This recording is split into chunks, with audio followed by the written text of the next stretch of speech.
Hello, Cassidy here, and I am live again for my monthly live open chat. Every last Monday of the month, I'm just taking some time to sit and open it up to have open conversations with anybody who's interested in joining. I usually start with a little topic and then open the floor for other people. But the link is below if you would like to join and have a conversation. I'm always also going to put it there in the chat, and I'll pin it. I'm trying to pin it, but just keeps it keeps giving me emotions. Here we go. Um, I'll pin it in a second. I don't know. I don't know how to pin it. Um,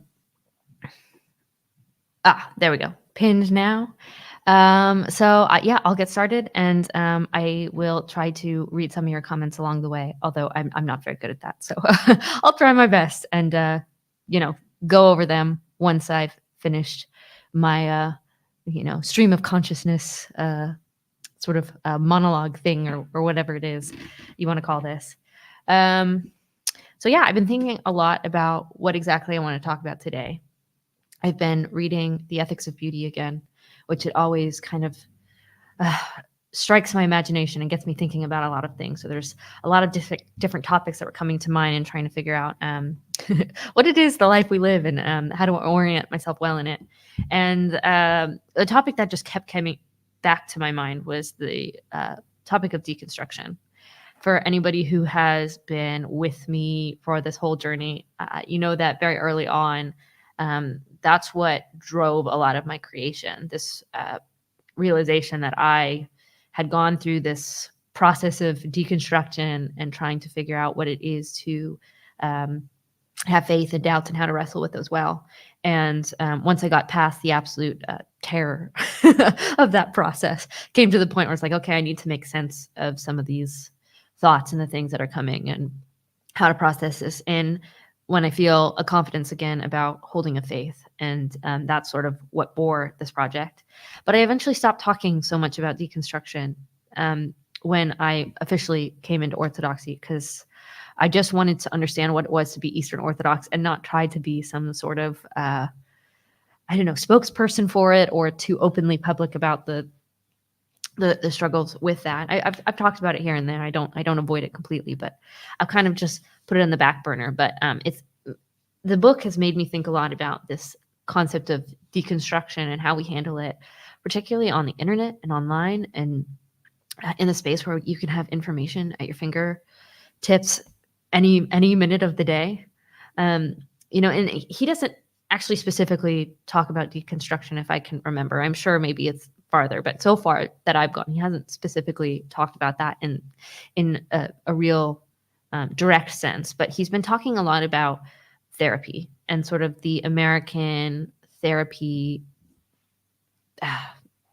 institution or the processes that it exists right now. And it's this book, The Ethics of Beauty by Timothy Petousis. And he's talking right now about how American therapy is failing because it's not seeing humanity in its full right order. And it's really insisting on a truth first process of healing instead of a beauty first process of healing. And something that really caught my eye was in the recent chapter I was reading, talking about humans being complex living systems and how what therapy is sort of doing is turning these complex living body systems into a thing that we are trying to figure out with like rational analysis. And maybe it's better just to read the quote straight from him. This little piece that kind of struck in my mind. I'm going to do that. And then hopefully I can bridge to how I think it connects to deconstruction. Okay.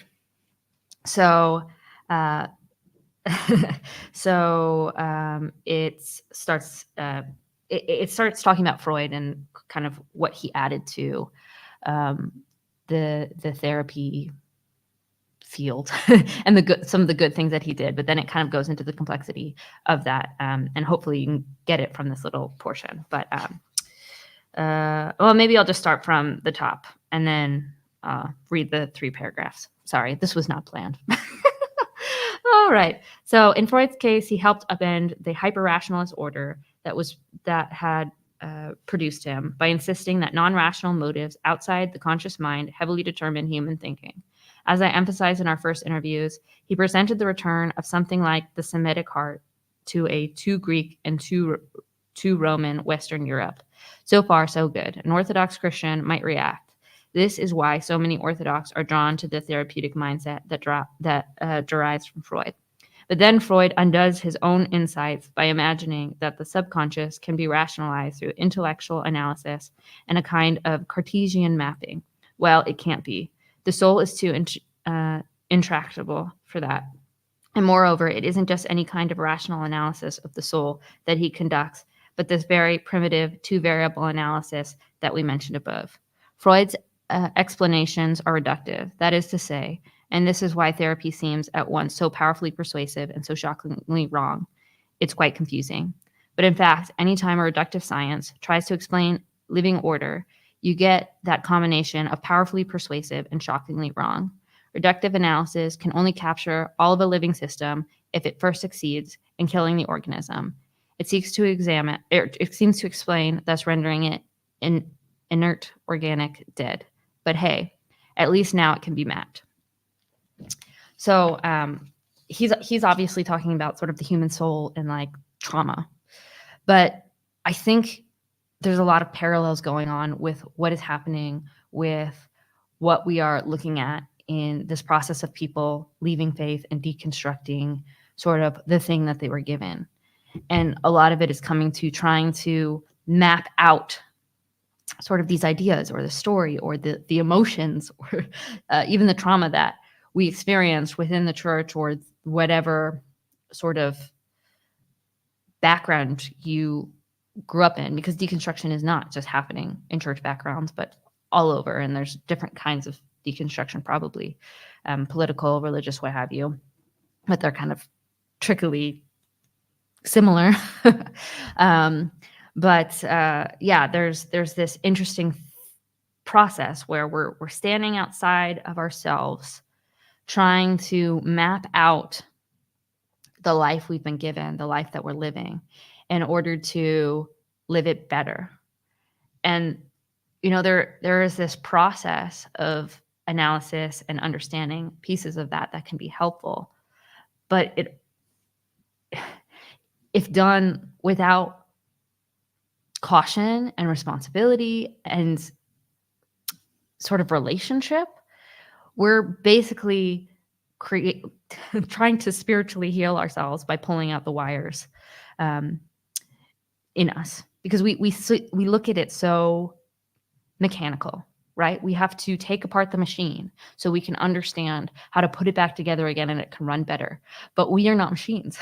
We are not AI. We're not robots. We're living complex systems. And the minute you try to map something and totally understand yourself and who you are, you're killing something. You're trying to take in something that is dying, that's dead. And the best kind of growth that we have in ourselves is, he kind of goes on later in the book, but is this kind of growth that is so ever changing that it can't really be mapped even by yourself.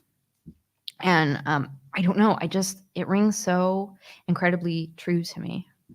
And I don't quite know what that means and where we go with it. I certainly think there's something interesting about where that leads us, in the sense of deconstruction shouldn't be about the intellectual ideas that I create in my brain and the story that I can understand. Primarily, that it has to be a part of it in some ways, because that is the kind of generally the space where it feels like it could lead to some answers, or there's confusion. And maybe that's not even true. Maybe there is something much more emotional going on in the process of uh, coming to questions about the stories and the ideas that we live than the stories itself. But it seems in sort of this really modern materialistic frame, that's how it manifests. Like, well, if I can learn enough, if I can get the ideas right in my head, if I can find the right story, then that is going to um, fix everything.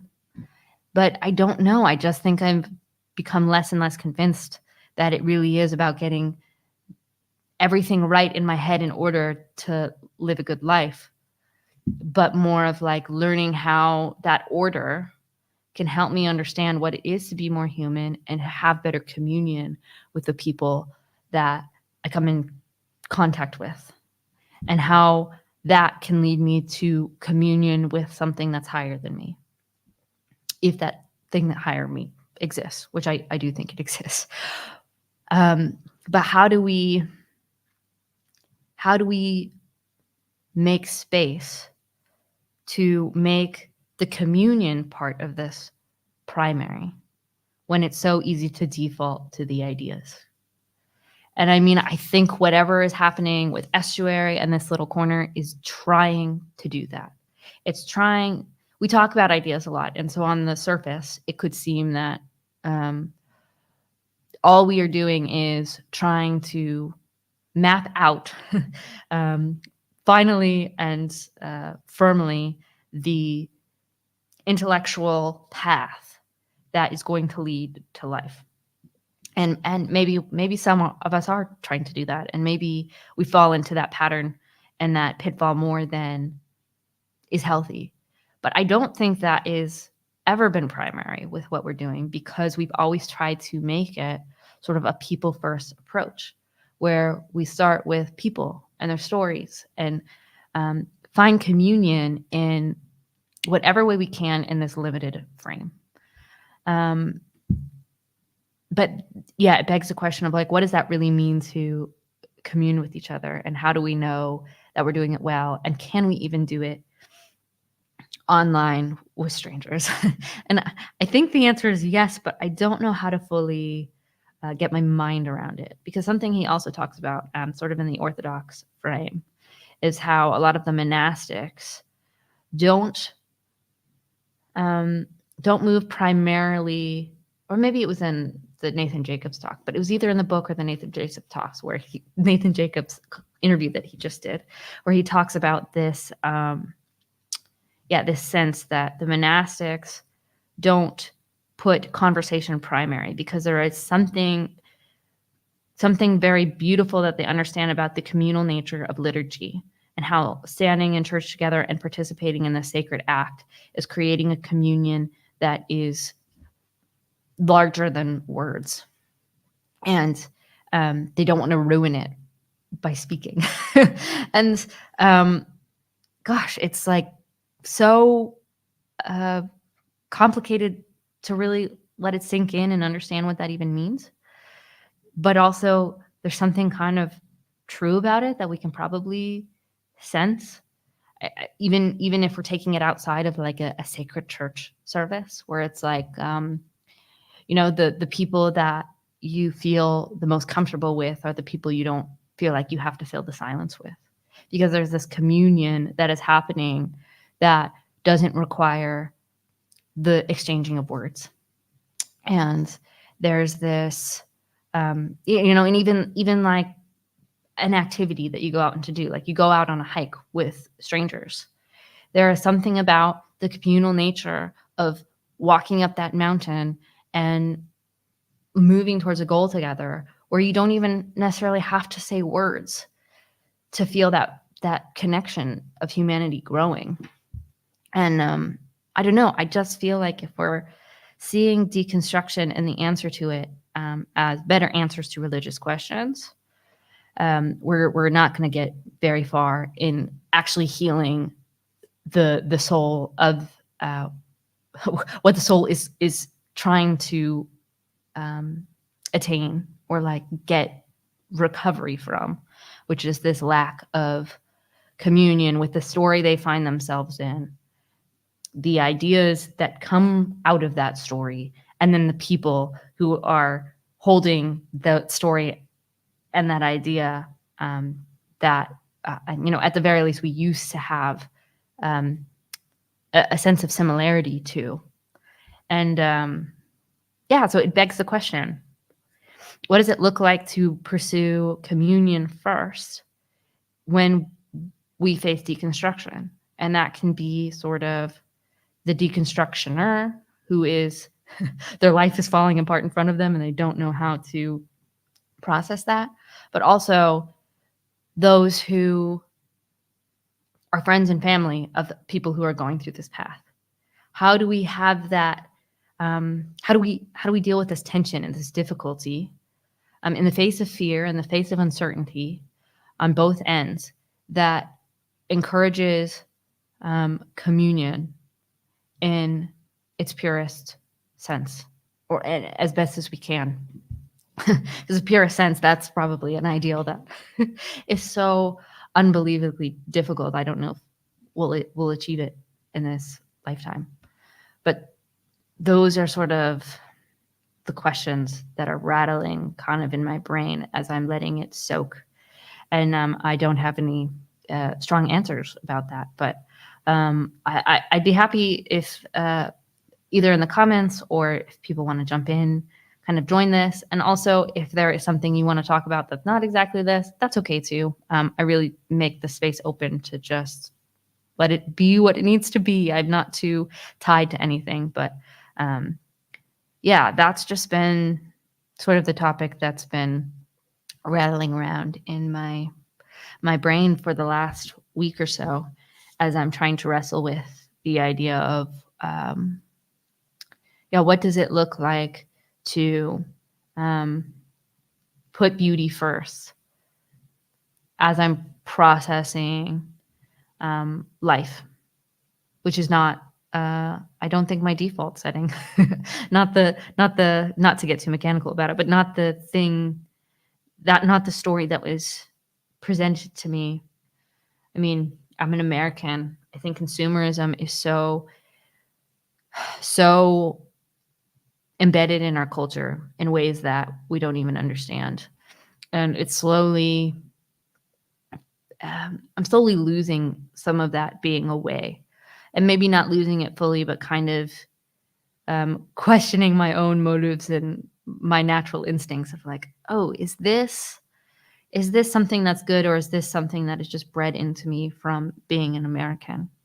But that sort of that sort of instinct of like, well, if we consume enough knowledge, if we consume enough theology, if we consume enough whatever, this will then create this outcome that will end up to be this positive result. And I don't think it's quite that simple, might not be the right word, but quite that linear. I think there's something bigger going on in the process of how we understand ideas and how we challenge ourselves in the things that we are given. Yeah, but I don't know where I'm sort of stumbling through it. Yes, so I have a couple comments here. Don't cut the blue wire. Yeah, don't want to let the bomb go off. And then Theos, the more we know, the more we know we don't know. Well, that seems to be at least my experience. And the more that I don't want to be so dogmatic. Yeah, you can definitely hop in. The link should be below, and then it's also pinned in the comments. So I don't see you in the waiting room, but if you come in, I totally would be happy for that.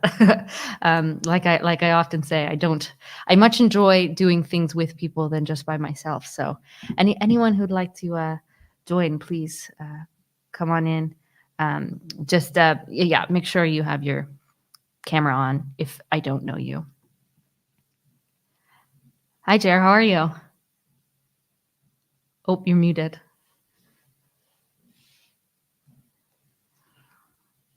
Let me see if I can unmute you.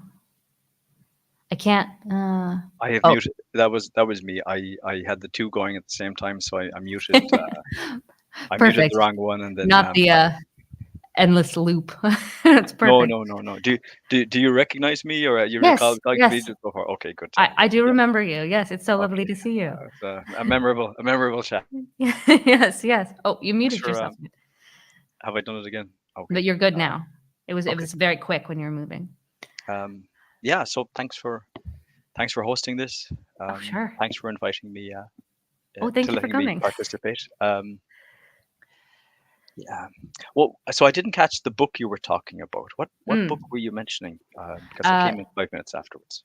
so it's The Ethics Yeah. of Beauty by Okay. Dr. Timothy Patsis, and he Okay. is an Eastern Orthodox theologian, um, and yeah, an ethicist.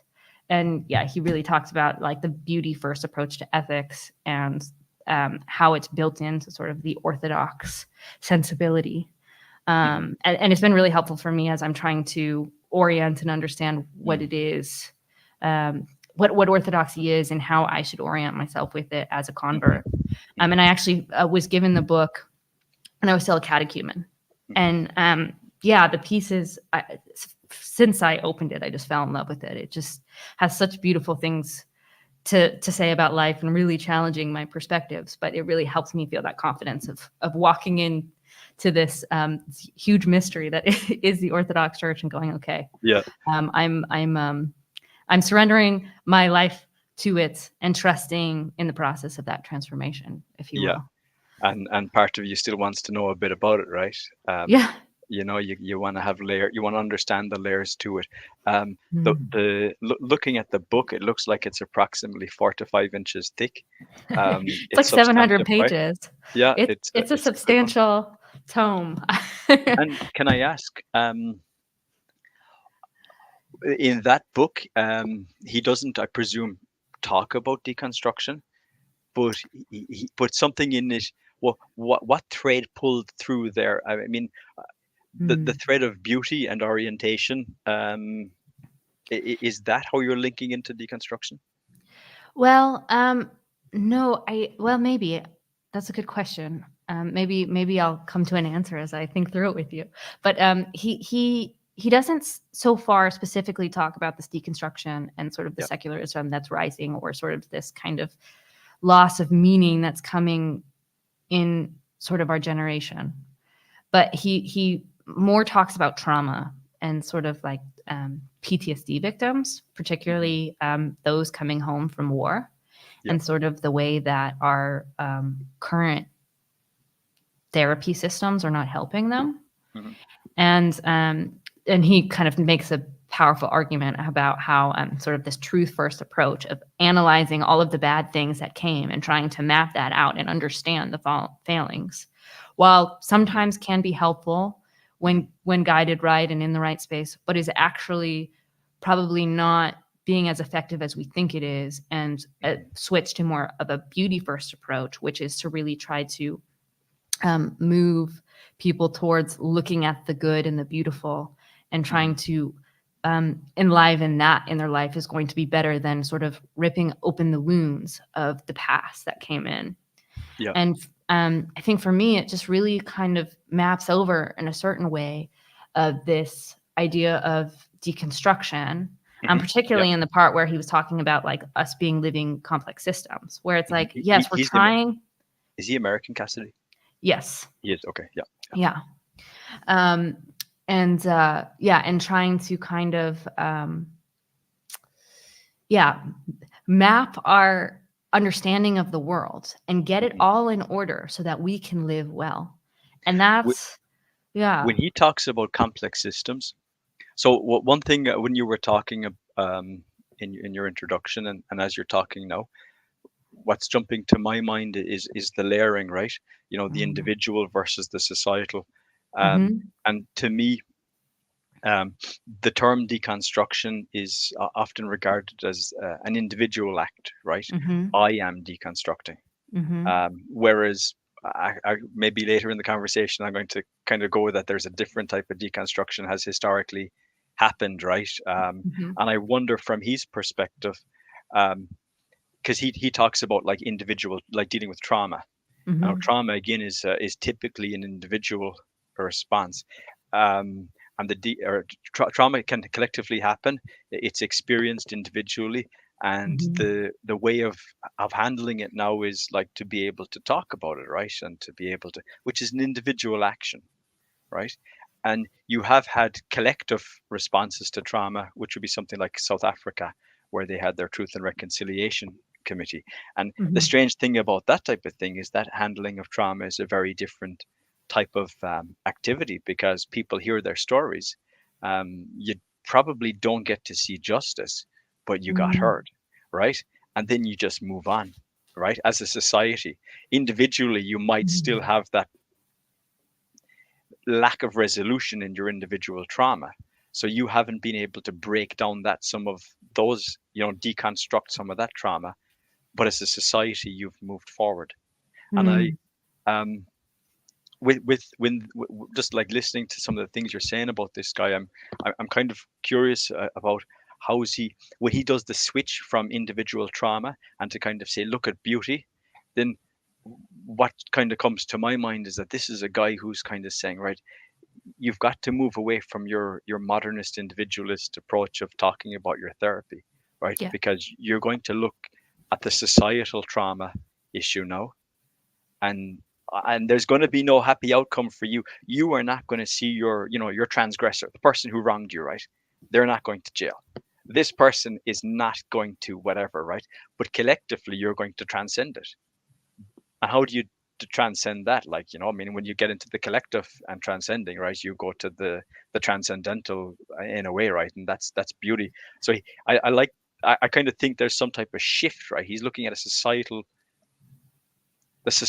deconstruction, right? Which is that Yeah. happening through? Well, and he's really looking at it from an Orthodox perspective. So he's Hmm. not making some sort of like, well, I guess, I don't know. I wouldn't say it's necessarily an apologetic for Orthodoxy, but I think he's really trying to kind of open up sort of the life of this beauty first approach in Orthodoxy. So he doesn't he gives very Christian and Eastern Orthodox answers to a lot of these questions. So in that Hmm. sense of like, yeah, he is trying to sort of move Americans away from this very individualistic sense, because Hmm. in Orthodoxy we certainly don't deny the individual, but we also recognize it's more of like we are not a community of individual. We are Yeah. individuals in a community, and the power that we have to help each other and face injustices is this powerful thing that is sort of uh, from what I understand it. I don't want to speak too much about what he's saying, but like, yeah, sort of like this movement towards Christ, and he really talks about this dual anointing of the Christian church, where we celebrate both um, the cross and the resurrection of Christ, where this recognition of sometimes in our life um, we might not get the justice in this world that we deserve, and that's our Yes. cross that we bear, yet Yes. we live within the resurrection of Christ. Yeah. And so when we're talking about trauma, even when we're looking at it in sort of this sort of Americanized version of talk therapy, where an individual is talking about themselves, about their individual trauma, it's Yeah. never really individual, because you need this therapist to come and be this person as somewhat of a sounding board or something. And Yeah. so, and he talks about how some of the studies are showing that this kind of talk therapy is not tending towards a more healthy participation than, say, friendship, where you can share that sort of thing with a Yeah. friend. The Um, relationality of it's right. You have to have yes, the correct relationality. yeah, Um, and that's where it's sort of like this communion starts opening up the question of like, okay, well, how do we get outside of our own individualism to mhm. be good friends to open the door to have communion and recognize the suffering of my brother is also the suffering of myself. And I think there is a lot of people who are deconstructing who are doing it because of certain levels of trauma. Some may be more egregious than others, and Mhm. some maybe not even experienced by ourselves, but experienced by others. And we Mhm. have this sympathy for that. And so Mhm. these questions and this lack of faith in the traditions we're given come from not knowing how to wrestle with the healing of the trauma that's been imposed Mhm. by the world and experienced by us, either specifically through bad actions or sort of secondhand from the bad actions that have been perpetrated on the people we're close to. Yeah, yeah. Well, when And a super tanker needs to turn, right, it takes a long time to be able to switch, right, and mhm, the actions that have happened in the last, well, 100 years probably. Like we're in the new modern era, right, which I think from the first really mega wave of globalization, the 1870s to 1910, or even the long century. Just after the Napoleonic War ends all the way through to 1914, this kind of wave of globalization, right? Which um, even prior to the whole kind of financial crash, which is like people love to kind of go, look, it's a financial crash, it's a financial crash. That means 10 years later, this, and 10 years, oh my God, look at that man with the blonde hair who comes, 45, right? He's so bad, and he's just like him. And people like to do these parallels, but they tend not to look back at the 1870s, the 1880s, which is a world of rapid globalization, movement of mm, people, opening of borders, which is so resonant of where we are now. And then it goes into the period of deglobalization leading to conflict, right? Which one mm, might say we're also in a situation where we're in the end of hegemony, right? Back then it was the British Empire, which was beginning to lose its power, and things were beginning to fray. Um, Today there's a different hegemony, which hegemonic power, which is losing its ability to control the world, mm. and that's kind of creating. So where am I going with this, right? I know that it sounds like I'm going off on a big tangent, and maybe I No, am. no, totally fine. Okay, okay, thank you. So like what I'm thinking is, right, like we've often talked in this, or people have often talked in this little corner about the idea of like the container, and Peterson has talked about like the structures around which guide you, right? There's the wave of the current, the wave which pushes you downstream, right? And you don't know how to sail, but you're lucky because the wave of history, the wave of all the structures of society are moving you forward, right? Mhm, Collectively, that's bringing you forward. mhm, If you're in a society that's well put together with living and vibrant traditions and institutions that are well grounded in those traditions and well integrated with the people and who the people are, then you're going to have a good movement forward where the people will naturally be able to participate in a type of thing yeah. like a church, right? It will be like, well, you know what, it's almost an easy option because I didn't have to Mm, go through this and this. I just turned up, and it was fucking brilliant, right? And I talked to somebody, and somebody said, "Hey, you'll never know. I've got this book, and it's about this guy from the 14th century, and he's really into mystics. Not all my friends like it, but maybe you will, right?" You go, "This mm, is brilliant. Wow, thanks." And he'd go, "You're the only mhm. person who likes this." you know so that immediacy of that experience, right, that's a different type of society to where we are now. And that's deconstruction, right? That is Yeah. societal deconstruction. And as we have moved forward now, what really strikes me about what you were talking about was about like the therapy and the individualism, is the wave has pushed all the way down now, so that the deconstruction that is happening most, uh, people are beginning to sense that they're deconstructing. Whereas before, the light, the kind of the force of the culture had basically died, right? So people were deconstructing by default, and now Mhm, people we seem to be quite conscious as a culture of mhm, individuals deconstructing, which makes me feel that we're actually at the tip of where it's gone to. right? There's no longer that sense of well, why are you deconstructing? I'm not deconstructing. I just don't believe in that garbage anymore. That Mm, like that's like how I grew up, was like that's deconstruction, right? And I kind yeah, of think like deconstruction is so deconstruction really to me is an American term.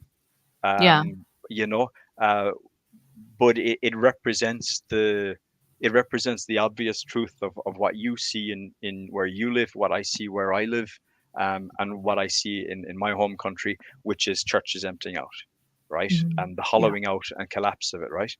Um, and that's why I think so that like I also think and I probably am rambling on now, but I also think like there's the sense that like America is the culmination of of the processes that started in Europe a long time ago, and which were magnified in America, and through its power and its wealth and its accelerated set of processes. Like America is the land of acceleration.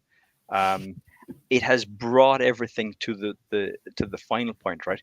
And in Europe, there doesn't seem to be the same breadth of discussion about deconstruction.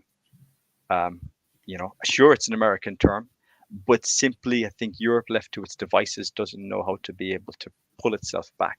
So I think it's quite mhm, useful that actually in Americans, we will have to bring that term into Europe to try to understand how do we unwind the long century that has happened now from like 1914 onwards, to 2024.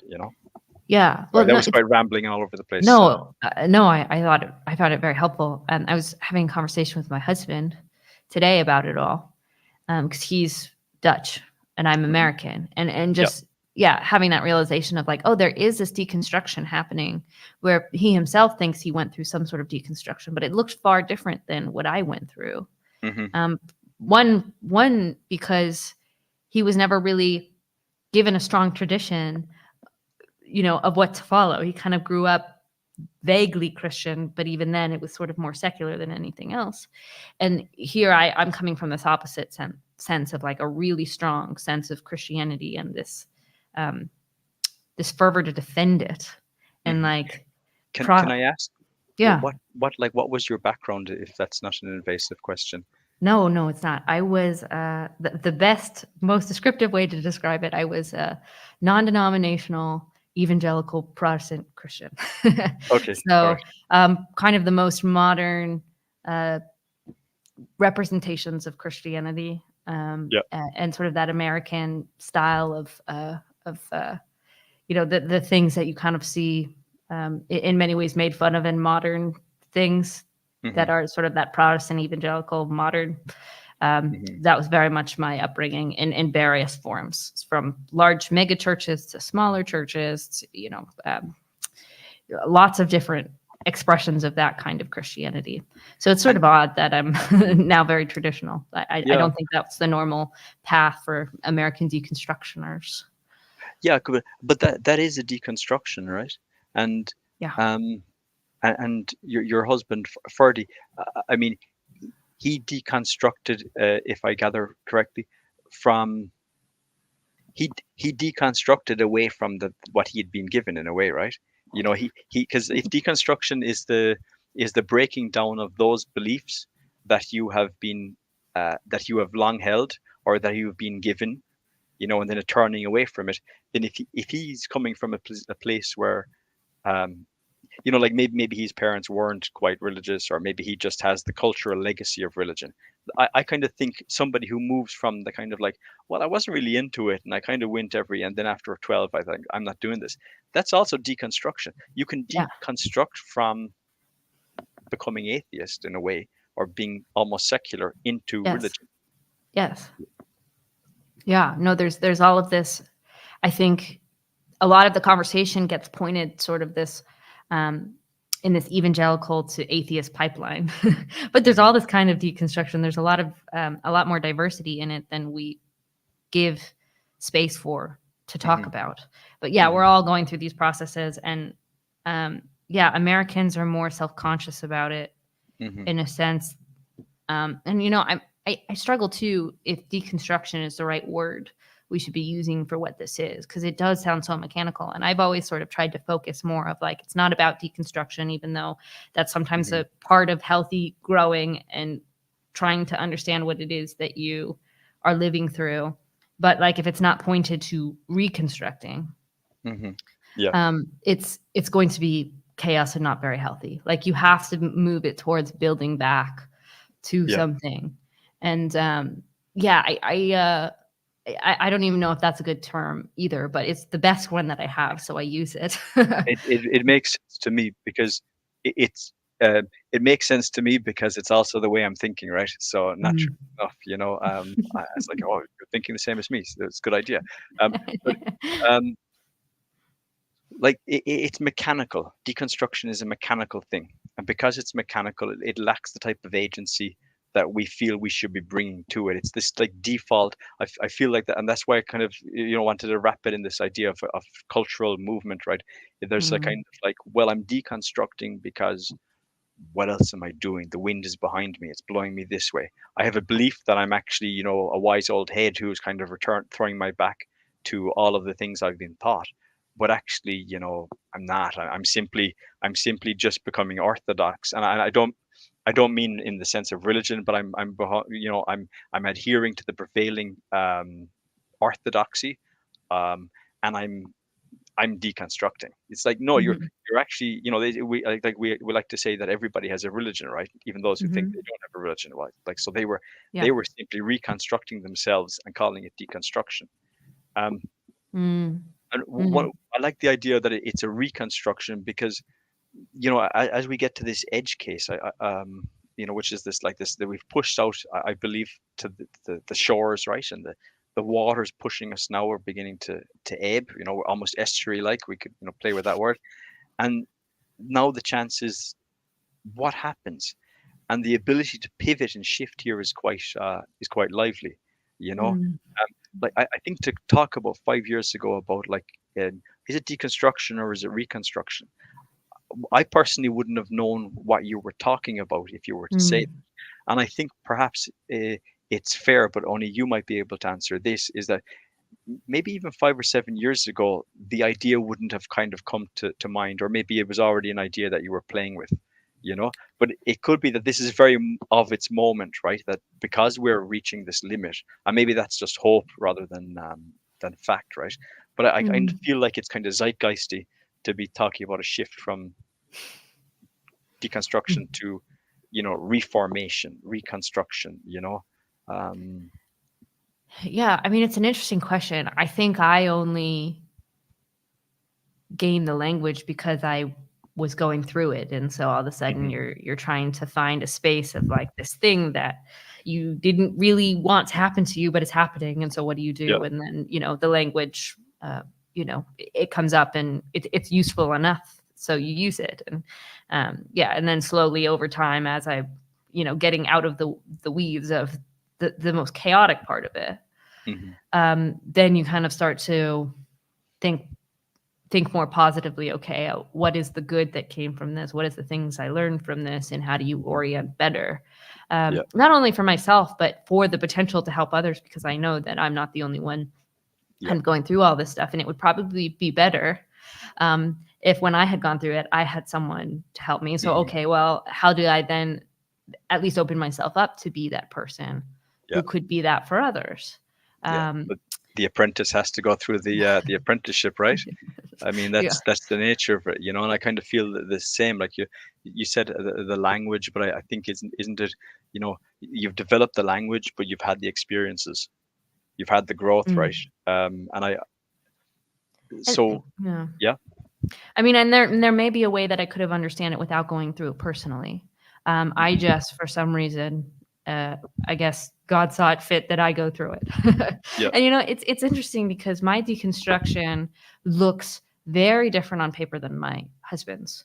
Like, for me, it was a lot of like intellectual doubts and the sort of this truth first approach of the things that I have been given. Um, I need to I need to take time and understand what it is I'm believing, and if it is really true, and how to understand how to get better at understanding true beliefs. But for him, it was very much more like his world just got disenchanted.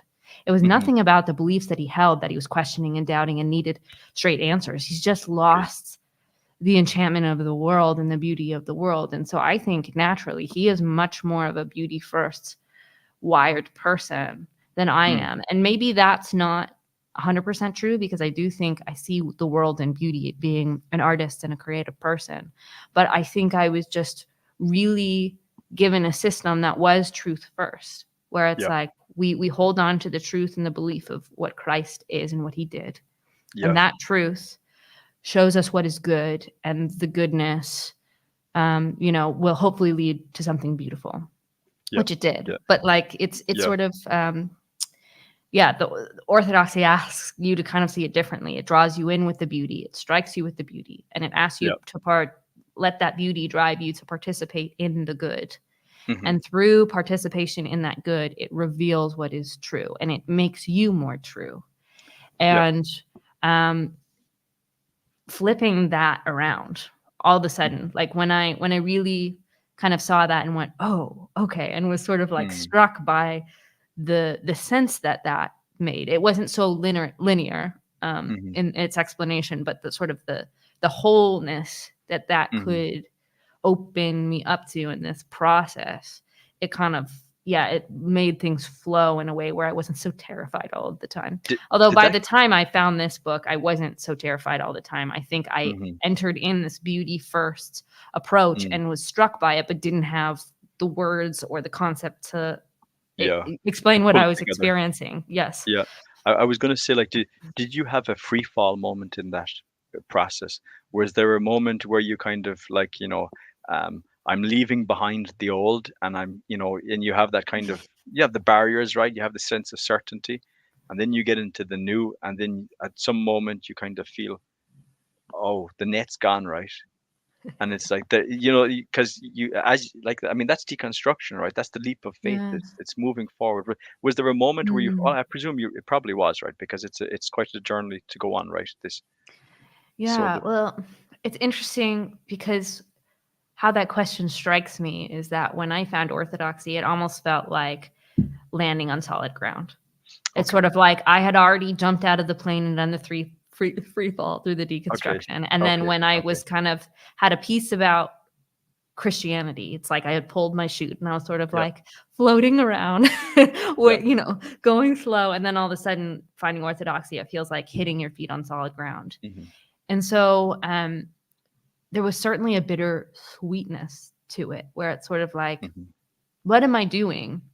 I'm leaving this thing that I had committed my whole life to, that I had been given, um, and I feel like it's the right thing to do. But, Hmm. there's always that tension because Hmm. I'm a deeply loyal person. And Yep. so that to make a change or to break a relationship of some kind in that form, I don't take that lightly. But it was sort of like, yeah, that tension. But yeah, there was something about that feeling of being on solid ground that made it, yeah, um, more calm in the Yeah. process of like I didn't feel this terror like I was free falling, or even like an excitement and then like an ecstasy about it. It was really Mm. just like more grounded and simple and being like, okay, what is this? I would Yeah. like to know more. And just the more that I knew, the more it was like, oh yeah, I am You were on solid ground. you And were at the right start point again. yeah. And yeah, so it was sort of like it never felt like a free fall into orthodoxy. It Mm. felt like, I was dropped at the base of a mountain and someone said, "All right, let's start climbing." Yep. One thing that kind of resonated with me. So yesterday I did a talk piece to YouTube. Inspired by the whole set of engagements that I've had, and the warmth of people who've been willing to listen to my ramblings, right? To various degrees, has given me the courage to be able to, to put myself out more and more, right? To hear my own voice talking, right? And that's been quite building for me, right? That's a type of reformation of a person, right? Um, Mhm. but one thing I kind of found very interesting was the whole IFS discussion, right, has been very interesting for me because of how it pulls in a number of things that I was quite interested in. Both the kind of coming from Ireland. I mean, maybe you've heard the purgatory talk and stuff like that, and that Oh, John with Peugeot Peugeot. had, and Mm. Richard Rowland, and that sense of Ireland is covered with saints' wells, and this well and this tree and this hill, right? You throw a stone, right? There's a saint from like there's like 4 or 5 saints within maybe 10 to 20 miles of where I was born, right? Right. Multiple trees and other types of things, right? Mm. And so there's this sense of it being very integrated, and I just took that for granted. And but I kind of I realized that I grew up in a way. I came from a culture that almost had a kind of a quasi paganistic, barbaric hangover of old style religion integrated into locality. It's like, well, Mm. it's like this is a sacred place. And it's why is this a sacred place? Well, it's from Saint Ita or Saint Ida or whatever. It's her well. The water from here is sacred to the saint. I mean, like that's a flip over to the goddess lives here, right?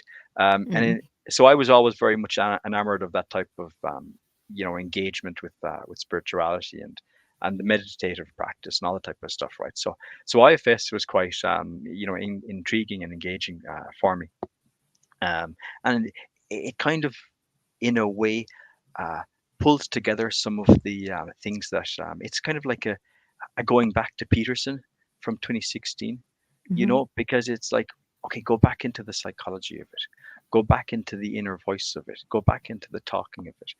And for me, that kind of reshaped how I engage internally and externally in a way, and how that actually deals with construction, deconstruction, reformation. Is that so? Went to mass. Today's Monday, so went to mass yesterday, and I go to a Latin mass, Mm. and I'm not one of these Latin mass guys, right? I did Latin before, so I kind of have I can understand Latin, and I like listening to it, and I find a magic to it, right? And Mm. one of the things that I began to experience as I was going through this, right, was a journey into the mass. I thought the mass was Mm. simply a thing you attend. I had no Mm. understanding that a mass is a kind of an entry in, a preparation, a reaching of a high point, and then a kind of like a careful landing back down to the ground to get you back out the door. Right? It's like, yeah, you've experienced that, and right, here it goes, Mm. calm down. Okay, now walk out. It's over. You can head away. And like as I was going through the mass yesterday, I was, we were doing the paternoster, and it's like this, right? And I don't know in other traditions, do they also hold up their hands? But in this the church I'm in, that's what they do. Maybe they always do. Like in growing up in the Catholic, it was like no, it was like never, never in Ireland, right? But The so whole time or at certain points? so the paternoster is done like this. Okay. The Our Father's done like this. And I remember the first time I did that, like just the sense of, my God, everybody's doing it. Everybody is singing at the same time. And it was remarkable, and Mm. it shook me, right. And yesterday there was one part of the prayer, forgive us our trespasses as we forgive those who trespass against us, and I Mhm. always get that part wrong, because the words are kind of very similar in Latin, and I always f it up, right. But yesterday, as I was going through it, I paused for like a bare second, and then I heard everybody say it, and it was like a Dimittimus, and I thought, oh yeah, I'm back on track. And suddenly I had this kind of reciprocal community into me, the person. And I was rocking. I was like, my God, the community is lifting me up here and pushing me forward. And then we went Mm. into the takes away the sins of the world, right? Have mercy on us. And I was like, on us, it's my God, it's the whole community of us, right? Now I'm buzzing on this whole notion of that I'm integrated with this community, and then it goes on, and it's but only say the word, and I shall be healed. And I was like, oh my God, it's no longer us now, it's me. And I for the rest of the mass, I felt this. this oscillation between from the subjective to the communal, to the priest saying it's like, peace be with ye, all of you, and we all as a community respond, and also with you singular. And Mhm. I began to sense for the first time, and I think in part because of IFS, um, how the mass plays with the inner world, and how it relates to the outer world, the kind of individuality, and the mix and match of community. And that to me was quite a powerful insight, because for the Yeah. first time I had a way of integrating what IFS in theory can mean, what psychology means in the deeper questions of participating in community, and trying to figure out how an individual engages as in a communal act, and how, and how eventually then they get left back down, and kind of like left to fly off into the world. And I think that's deconstruction, right? Because all of the old things that I had of like, there's something here, but I don't understand it. Like, I mean, like, Mm. 50 masses times 13, right? What are we talking about? Like 6,500 masses or something? I don't know. No, that's 650, right? So like up to about 13 years old, right? And I've never had anything like that, right? Mhm. So if I can see it through that lens because of IFS, then is deconstruction and reformation simply um, a question of having conversations like this in order to be able to learn the lens and the language? Because if you told me that I Mm. could, if you had told me 100 times, like, it's actually a really deep, experience of, exploring relationship, I'd be like, I don't believe you. I mean, I trust it's right, but I have no clue what you're talking about. But Yeah. because I'm looking at it in a because I'm looking at it in a totally different way, it's an orientation thing, right? So, Yeah. I mean, yeah, it's a deep question. I don't know. I mean, there's a sense of which that it feels like the participation was mandatory. Like you almost needed those 6,000 masses to get you to a place that could open that up. But it was that 6,000 masses and that trust paired with this thing that planted a seed that all of a sudden like sprouted in this way that you could have never predicted yourself, that then sees, and it's like, would that change have happened if you were only studying it from the outside looking in without that commitment to the mass? No, it it, it wouldn't have come. I don't know. It's it yeah. happened. I know. I mean, no, like what you're saying is very true, right? Mm, But because I know my own personal experience, I'm going to say no. okay. Uh, while fully agreeing with what you're saying, right? Yeah, You're on the ball. Um, you can tell me I'm totally off. I am uh not tied no, to that idea. no, no, no, no. But because what actually, and as you were saying, it's like, oh, I can see this a bit better now. Actually, I needed that cultural legacy of, Rota going simply because, and that didn't give me anything. It gave me something, but actually, what it did was it disengaged me from the tradition. Right. By the time I was Mm, 13 or 15, somebody who actually um, probably should have been firmly rooted in the tradition was beginning to break from it. Right. Because I wasn't finding that thing that answered what was calling within me. Right. There was no, it was broken, right? The tradition was broken. I mean, the church in Ireland was broken. It's still broken, really. um, but if I didn't have that thing to counter culture against, then I couldn't be here, right? If I didn't have mm, that thing to reform, then I couldn't be here.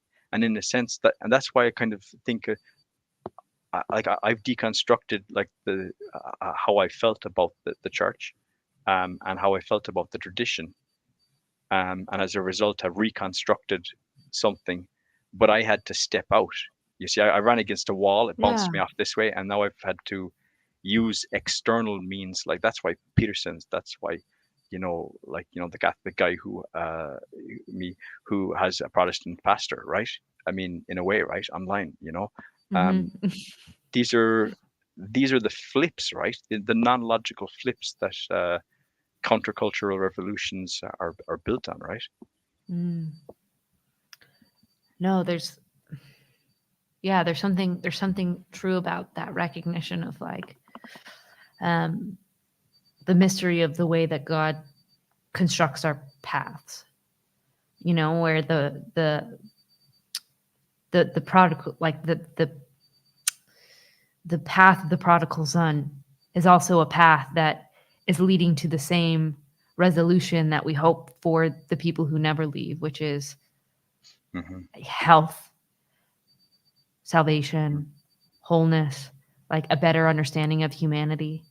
Hmm. And like we may have regrets looking back in the ways that we maybe rebelled or fell flat to what the the the the hope is for like Hmm. a full holy life. But that's not that's not in and of itself um, a bad thing. Like that might be part of the life that needed to be to understand Hmm. what you are to become. I don't know if that makes any sense. If Yeah, if you want to truly ground it, right? I mean, it's like that idea of having the trade winds behind you, right?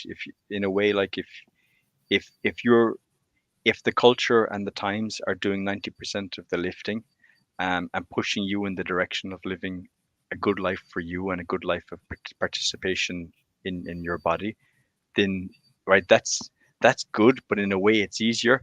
Whereas Mm, if at some point, you have to ingrain it deep down, um, through that knowing of, like, like like Alcoholics Anonymous, right? Like, who's the person who can help an alcoholic? Well, often it's the person who's been there, right? They understand it from many different perspectives, not the kind of yeah. like, don't do drink, kids, it's bad for you, right? It's true, right? And you could live a good life with that knowledge, right? But Yeah, well, and he actually talks about AA in the book, where he talks about really the path for Alcoholics Anonymous is the recognition that I, as an alcoholic, if I am one and conform to this program, can only be healed by helping another alcoholic. Mhm. And so it's this really communal nature of like the only way that I can really get healing for myself is to also offer that healing to another, and having that dual help of like bringing, yeah, being in the mud with that suffering, and working together to, yeah, um Yeah, it's the end of yeah, individualism, right? It's the antidote of individualism. yeah, It's like Society's Anonymous, right? How do you cure your society? You have yeah. to end Well, individualism. and that's a hard pill to swallow in a world where everybody wants to be the strong, independent, whatever, like man, woman, child. Like, Hmm. there's like, I don't want to deny some of the true roots that are coming from individualism, that is that we have a responsibility as an individual person. Like the only thing that I can really control, if that, is myself. And even that is sort of yeah, questionable, of like how much control do I really have over my being. But as best as I can, that's what I can do. But it's not for me and a good life so I can have all of the happiness and bliss and all those things. It really should be focused on the other, because my free will choices to put death or sin into the world don't just affect me. They Hmm. affect all of these other layers that I will never fully comprehend in this life. And maybe you get a taste of it as you're learning to like move away from death. But yeah, it's, yeah, that instinct to be be the lone wolf, be the sort of island, even the sort of sense of the nuclear family of like, well, it's the two parents and the kids, and that's it. It's like, well, that was never really traditional family structures. It was two parents and children in a Hmm. unit, but embodied in a larger. Yep. And that Yeah, yeah, larger, at yeah. you had a commitment to Hmm. that larger in a real, Hmm. you know, felt sense, and we don't have that anymore. I Hmm. think especially in America, because there is so much excess and wealth, and there Mm. is so much ability to have that individualistic freedom, that we don't think about what we're trading for Yeah, it. this kind of maybe begins to flip over into the political. Like Aaron McIntyre has a. I'm not sure if you know Aaron McIntyre. Mhm. He's a person that Paul van der Glae spoke with. He- so yeah, I don't know how to describe him. But he has a book called The Total State, which takes a number of various thinkers and from the various political traditions, and you know describes how the managerial state is, the managerial state seeks to replace that which threatens it, right? So, like, Mhm. the wider family structure is ultimately a threat to the sense of control that the managerial state would have, simply because Mhm. it's what de Jouvenel calls a castle, right? It's a power center, a power locus outside of their power. Therefore, it's like the battling visions of who offers you freedom, right? The liberal tradition of, like, I can gain maximum freedom by being my bestest self, versus, like, I can gain true freedom by integrating within my family, community, my church, my country, whatever, right? So it kind of, there's a conflicting kind of view there, right?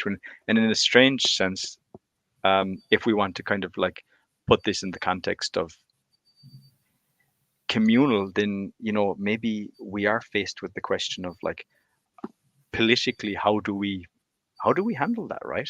Or do we Mhm. is it, if I kind of say, well, I'm interested in my formation, and I'm interested in, like, so why am I doing this, right? We're actually Mhm. talking about it as just a little sidebar, similar to what you talked about. It's a growth for you, and it's a help for other.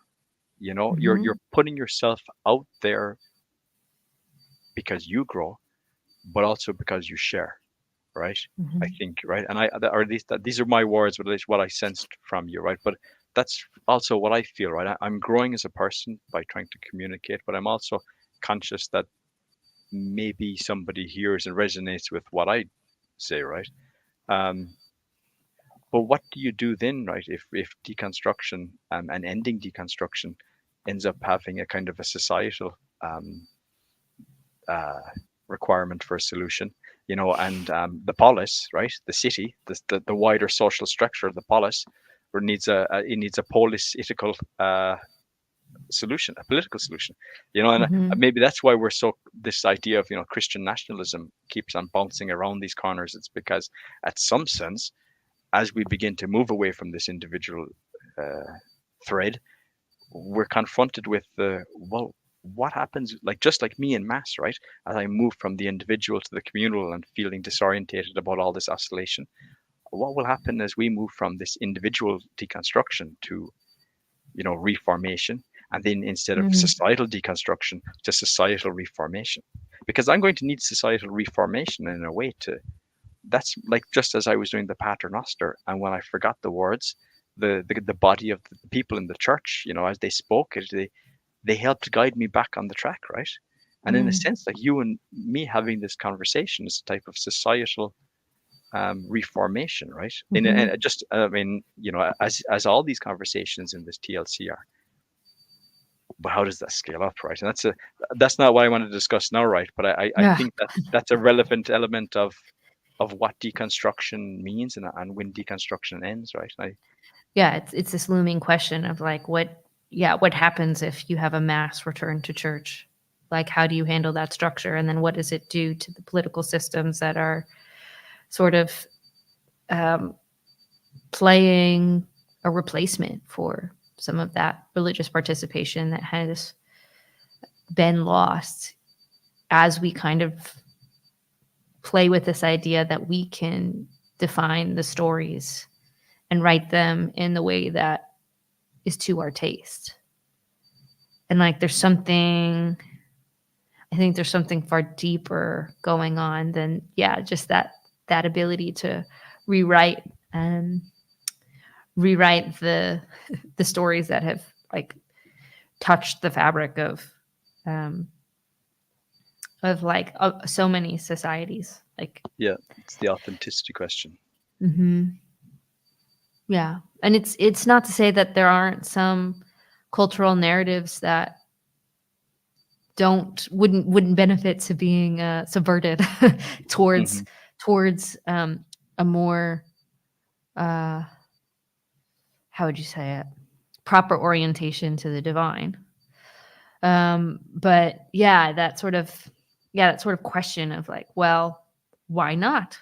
I was talking to my husband about this the other day. I was watching some interview with Emily Blunt and them talking to her about how there's these rumors she's the next James Bond. And well, she should be. Why not? Why not? And, Hmm. you can Of course. certainly ask that Yeah, question, yeah, and our yes. cultures have been, oh, well, why not? But Hmm. really, I think the question we should be asking, well, why? Well, why would I Hmm. change it? I have to have a Hmm. good reason to change it, or maybe I should be a little less flippant about changing everything. And it certainly comes to like understanding like ancient stories, right? Well, why? And Alex O'Connor has been talking about this a lot of like, well, why couldn't the snake have been, Hmm. a good and all of these things? And it's like, okay, it's interesting to play with the well, why not? Hmm. But if you don't understand the why, that's coming from that original source, you're doing a disservice to the story first and foremost, especially when there's a sense that these stories are more true than Hmm. just what has been humanly constructed. Hmm. I mean, I think one of the, and it's like that's the authentic manifestation of some type of ability or potential. I mean, that's what Bond brings, right? Mm. So what does Bond have?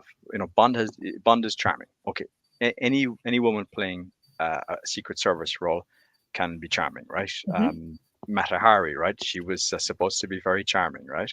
You know, Bond is this kind of charismatic, good-looking. You know, well, you can get charismatic, good-looking as a female um, agent, but where you're going to lose the authenticity will be the claim that like somebody like Daniel Craig, who's like 5'6" and 180 pounds of muscle, right, is going to be the same as somebody who's like 5'2" and weighs 100 pounds flat, right? Hmm. That the ability to kind of contend with like jumping from trains or going toe to toe with whatever terrible terrorist, it loses the run of authenticity.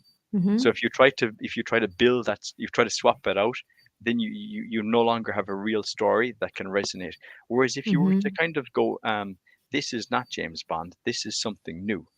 This is Hmm. equivalent to James Bond. This is somebody who is cunning, somebody who is charming, somebody who is witty, debonair.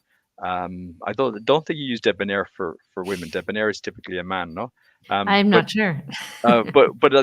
this type of smooth and loquacious and all this type of stuff, right? But you've got to pick the right character for the right moment, and Yeah. then it resonates something in the people. But it's not going to resonate with people to see Emily Blunt. I mean, Emily Blunt looks like she'd be tired from doing the gardening, right? And it would be very difficult to believe that unless she's going to be a very cerebral James Bond, right? A kind of distant James Bond, right?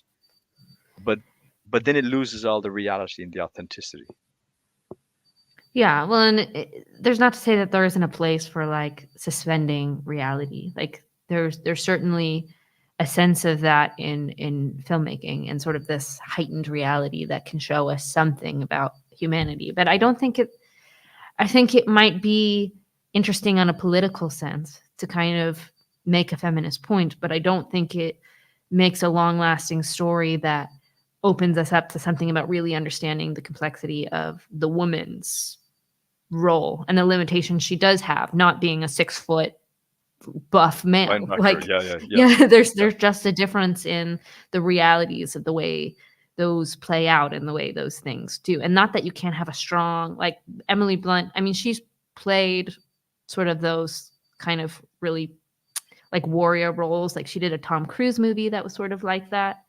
And again, I don't know. I didn't watch it, so I don't know how it was, but like you look at her in sort of the Quiet Place. She plays a strong woman, Mm-hmm. um, surviving in this sort of post-apocalyptic alien infested world where any sound she Mm-hmm. makes can lead to the death of her and her whole family. But she does it in this way Mm. that is very feminine, where she's pregnant, and it's Well, that's like a good you have film. to, Yes. Yeah. yeah, you have to, you have to take on the willingness to give birth in a world where um, Mm-hmm.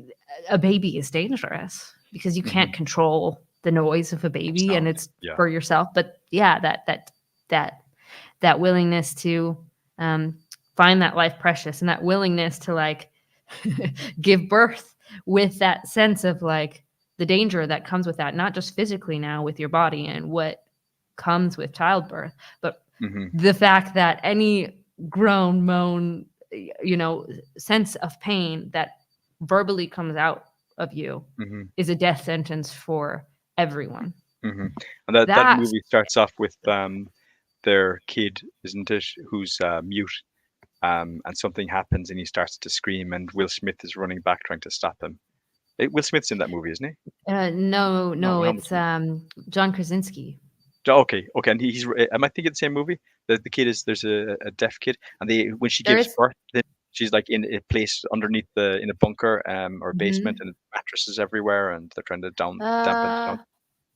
Or am I thinking of a different? Possibly. I am trying to remember. She like gave birth in a bathtub, like Yeah, while they're like in underwater. an alien attack. Oh no, I Yeah, don't think they were underwater. Maybe this is a different movie. But or, they do have a deaf kid, and then and he I think dies. they did lose. No, she survives, but I think they lost another kid, or Ah, I can't remember it all now. It's been a while since I've watched that film, but yeah, but um, there is something of that sense of like, okay, she has to be this strong woman that has to defend her family from this like mm-hmm, terror, this sort of mm-hmm, evil that is kind of way bigger than her. But it isn't. She's mm-hmm, just like punching it in the face and like wrestling it with her body. Like there are ways that they do it that bring in like the real limitations of what it is in mm-hmm,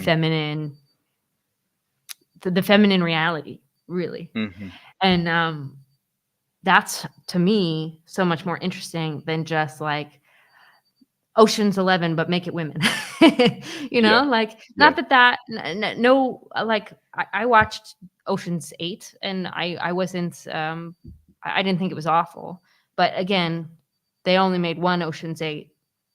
mm-hmm, And you have these three other films. And mm-hmm, um, I think they did try to kind of play with the feminine in that. But yeah, mm. it's still sort of like, how do we capture those things without just plug and I, placing?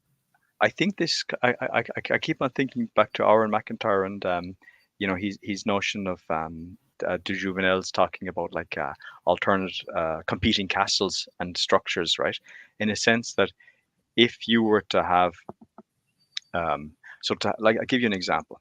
We were driving through France, right, when we went back home to Ireland for the summer, and we stopped off in a town called Amiens, and they had in their town hall, they had a wall full of all of these, women who were in the resistance, right? Mm, And some of the pictures are of, very young women, black and white, and obviously from 1940, whatever. And then some of them are pictures from like 19, like a woman who's 80, right? And I said to my guys, I said, so lads, do you know why do you know why she's old and why she's not? And the oldest because like, yeah, because she's dead and and she didn't die, right? So because half of them mm, died in the war, probably shot, and half of them managed to live through the war, right? mm, And that is, of course, the James Bond paradigm, right? Being the mm, secret agent, engaging with the world, and that's a truly heroic story.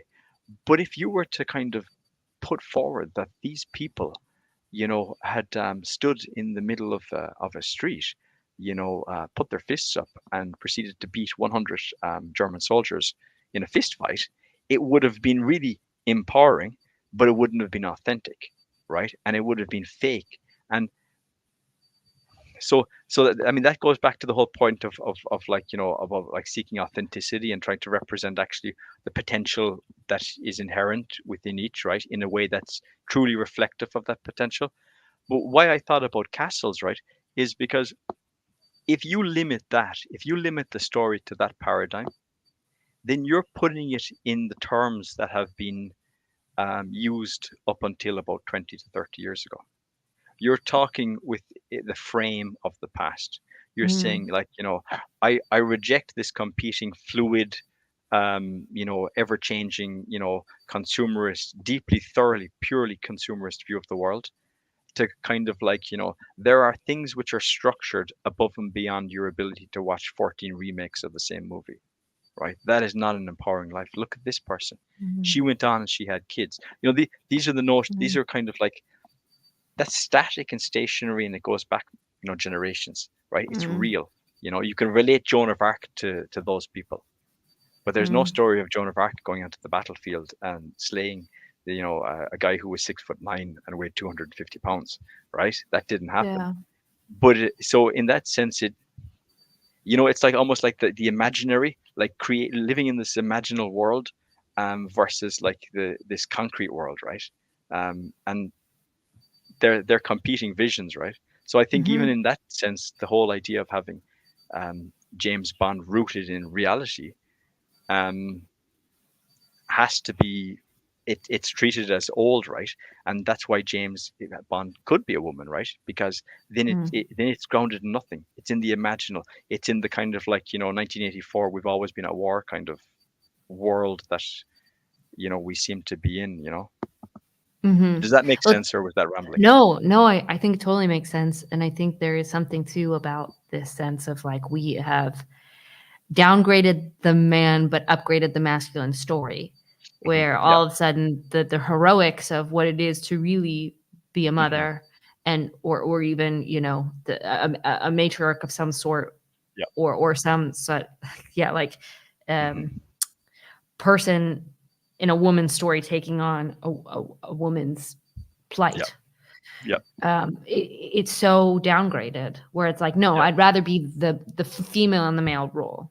And Hmm. it's so tricky nowadays too, where the man and the female stories, we don't have such a sharp understanding of them because so many of the jobs are more um, Hmm. neutered, I suppose, or like neutral. You know? Neutering. Yeah. Well, I mean, yeah, I mean, Yeah. because it's like, I work in a what desk I'd job, right? It's neutering. yeah, Yeah. yeah, Yeah. like Yeah. a man, a woman that you could Yeah. technically both do it and do it just as fine. It's not quite at the same when you have Yeah. physical strength to contend with. Hmm. Um, Hold on, give me 1 second. My washing machine is beeping and it's driving me absolutely Oh, mad. I'm gonna turn it off and then I'll be right back. no problem. No problem. Yeah.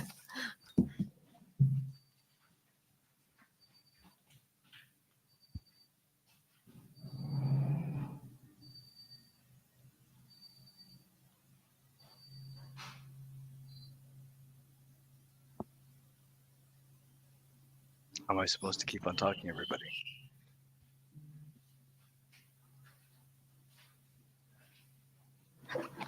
Hey, All right. I don't know what your timeline is, Cassidy. But like, I mean, like, I don't want to be, just whenever you need to finish, right? Don't. Okay. Yeah, sounds good. Yeah. I I mean, I have mean, a little bit more time. I'm yeah. enjoying the conversation too. Oh, So okay. Good. if you Good have to stuff. Good go, stuff. just let me know too. No, no, And I'm happy. Or if anybody else wants to jump on, I don't want to be a hog, right? I'm a bit conscious yes, of that. no worries. Nobody's in the waiting room. But if you do want to join, if you find this interesting, you want to join, please do. That's okay. I will probably definitely stop within a half an hour. But yeah, we can keep going if you still have time. Yeah, yeah, I do. Everybody else has gone to the kids have gone to bed, so in that Okay. sense, my night is open up, right? Um, Yes, I, same for me. one thing it is, Cassidy, is like you can't sell the story of, so like the women who in were in the resistance in France, who operated within the expected pattern. That's not quite what I wanted to say.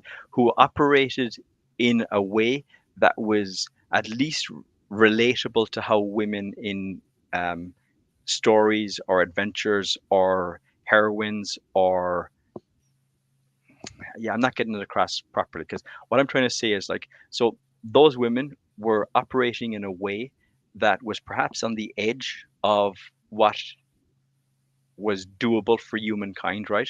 Yeah. In a sense, right? You're lying. You're trying to kill people. If you get caught, you'll get tortured and shot, right? I, Mhm. I kind of feel comfortable saying that's operating on the edge, right? Although many people Yes. do it, it's not unique. The number of people who've done this are many millions, right? Particularly in World War II. Um, and but that's available to anybody, Mhm. right? And it's available for free. You simply have to have the courage, which you perhaps can develop, although probably that's innate, and the belief system. You know, I'll do it for Mhm. my country. I'll do it for my community. I'll do it for my faith.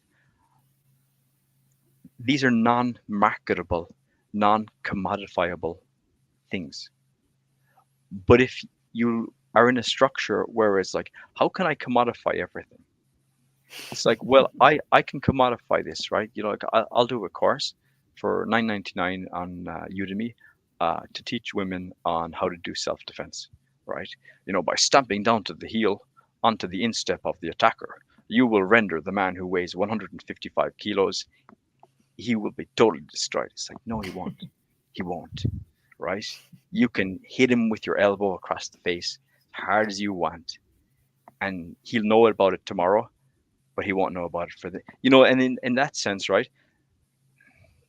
But how do you solve that sale problem? You just pretend it doesn't happen and you sell it. So in that sense, it's an Mhm. entirely a consumerist story. So you'd Yeah. have to break the consumerist paradigm in order to be able to revert it, right? Which gets us back Yeah. into the political thing, which I don't want to kind of go back into now. Yeah. But I mean, it infests the religious as well.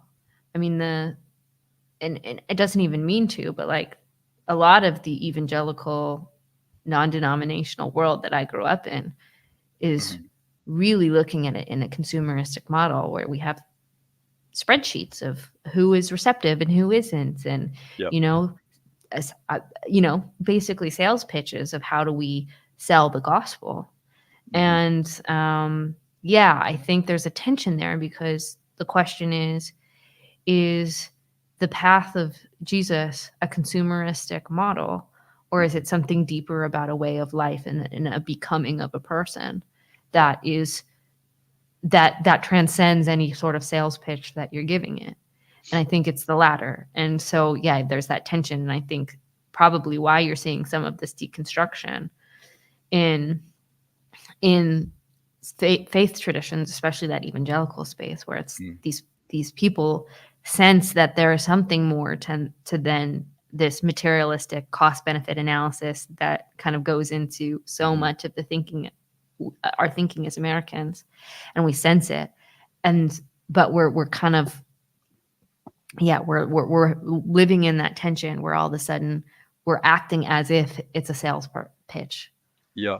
And that kind of that's the managerial thing, right?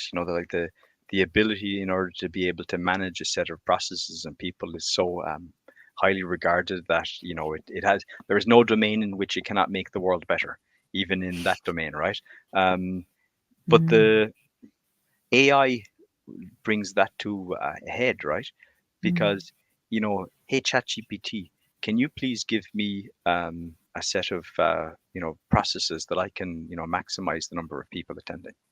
I want to have a set of conversions. I want to, hey, ChatGPT, why aren't 50% of my people engaged in speaking in tongues, right? You can, and in a sense, like you're going to end. If you thought the immediacy of this managerial spreadsheet automated world was right up in your face, then in 2 to 5 years' time, it's going to be even worse. If you look at YouTube shorts, right, the prevailing shorts with this automated, very crisp voice, on it, like it's like ancient Rome felt this, right? This really yeah. slick AI voice. short after short after short, and it has no authenticity to it. I mean, what will happen? Like, Paul talks about the church dying within 30 years. What would happen to those people who feel that they can use AI, ChatGPT, or something to write a sermon, to do a mass? I know that's a bit extreme, right? But that I don't think it's mindset, I don't think I it's that extreme at all. I yeah, think that's probably already happening, especially in mm, Protestant circles where you have to have an hour to an hour and a half talk every Sunday. I imagine there are pastors plugging in, oh, this is the topic, and doing research through ChatGPT. I, I, I would almost guarantee that it's happening. oh, yeah, okay. So that's probably gonna. I mean, that's gonna be an accelerant then, right? That's going to surely. There won't be any moment. There's no voice because uh, you had your first in the series when you were talking with your husband. He had. I made a comment on it. It was something about like that sense of that answering voice, right?